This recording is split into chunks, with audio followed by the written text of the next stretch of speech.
নমস্কার বন্ধুরা, আজ আমার আলোচ্য বিষয় কার্তিক পুজোর ব্রত কথা। তো চলুন শুরু করা যাক। একদিন ধর্মাত্মা বসুদেব দেবর্ষি নারদকে বিনীতভাবে জিজ্ঞাসা করলেন, হে ঋষিবর, আমার পত্নী দেবকী যেসব পুত্র প্রসব করছে তাদের সকলকেই দুরাত্মা কংস হত্যা করছে। এখন কি করলে আমাদের পুত্র দীর্ঘায়ু লাভ করবে, দয়া করে তা আমাকে বলুন। দেবর্ষি বললেন, হে বসুদেব, পূর্বকালে শুভগা নামে এক ধর্মনিষ্ঠ ব্রাহ্মণের দক্ষিণা নাম্নী সত্যবাদিনী ও পতিব্রতা এক পত্নী ছিল। তাদের কোনো সন্তানাদি ছিল না।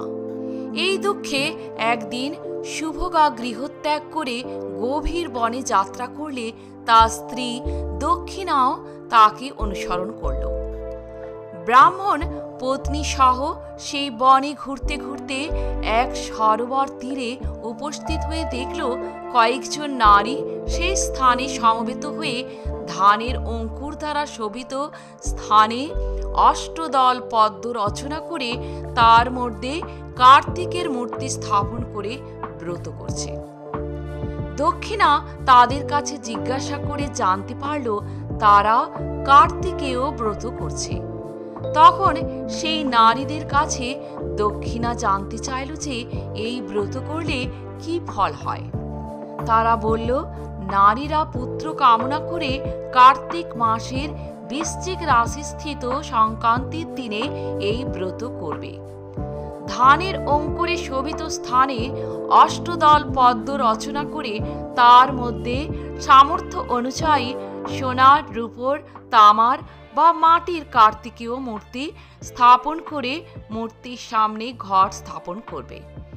এই ঘটে যথাক্রমে গণেশ, নারায়ণ, ব্রহ্মা, শিব, দুর্গা, লক্ষ্মী, সরস্বতী, লোকপাল, নবগ্রহ এবং ময়ূর ও গরুড়ের পুজো করে যথাবিধি কার্তিকেয় ধ্যান করবে। তারপর কার্তিকের ষোড়শোপচারে পুজো করে লোহার তৈরি খড়গ প্রদান করবে। এইভাবে প্রহরে প্রহরে স্নানাদি পুজো করে ব্রতকথা শুনবে। কার্তিকের পুজো সন্ধ্যার সময় আরম্ভ করে পরের দিন প্রভাতকালে মূর্তি বিসর্জন করতে হয়।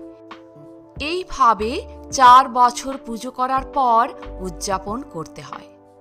উদযাপনের সময় 4খানা ডালা, বস্ত্র, ভোজ্যাদি ও নানা রকমের বস্তু দান করতে হয়। নারীরা এই ব্রত পালন করলে ইহকালে পুত্র পৈত্রাদি নিয়ে সুখে জীবনযাপন করে পরকালে পরম প্রীতিলাভ করে থাকে। কার্তিকের পুজো করলে সন্তানহীনা নারীদের সুস্থ, সবল ও বুদ্ধিমান পুত্র লাভ হয়। এরপর দক্ষিণা নিজ গৃহে ফিরে এসে ভক্তি ও নিষ্ঠা সহকারে কার্তিকেয় ব্রত আরম্ভ করল। এই ব্রতের মাহাত্ম্যে তারা পুত্র পৈত্র লাভ করে সুখে কাল যাপন করে যথাসময়ে দেহত্যাগ করে বৈকুণ্ঠে যাত্রা করল। এরপর দেবর্ষি নারদ পুত্রহারা বসুদেবকে উপদেশ দিলেন, হে পুণ্যাত্মা বসুদেব, তোমরা স্বামী স্ত্রী উভয়ে মিলে কার্তিকেয় ব্রত আচরণ করো। তাহলে পরবর্তী যে পুত্র সন্তান জন্মগ্রহণ করবেন তিনি দীর্ঘায়ু লাভ করবেন এবং ত্রিজগতে অশেষ কল্যাণ সাধন করবেন। দেবর্ষির কথা মতো বসুদেব ও দেবকী কার্তিকেয় ব্রত করে ত্রিলোকপতি নারায়ণকে পুত্ররূপে লাভ করেছিলেন। সর্বশেষে আপনাদের জানিয়ে দেব কার্তিকের ধ্যান মন্ত্র। ওম কার্তিকেয়ং মহাভাগং ময়ূরোপরি সংস্থিতং তপ্ত কাঞ্চন বর্ণাভং শক্তিহস্তং বরপ্রদম দ্বিভুজং শত্রু হন্তারং নানালঙ্কারভূষিতং প্রসন্নবদনং দেবং ষড়াননং সুতপ্রদম। কার্তিক পুজোর মন্ত্রটি হল ওম কাং কার্তিকেয়ায় নমঃ। তো বন্ধুরা, আজ এ পর্যন্তই। ভালো থাকবেন, সুস্থ থাকবেন। কার্তিক পুজোর শুভেচ্ছা জানিয়ে এখানেই শেষ করলাম। যদি ভিডিওটি ভালো লাগে একটা লাইক অবশ্যই করবেন। আর আপনি যদি নতুন এসে থাকেন আমার চ্যানেলটিকে সাবস্ক্রাইব করে পাশে থাকবেন। ধন্যবাদ।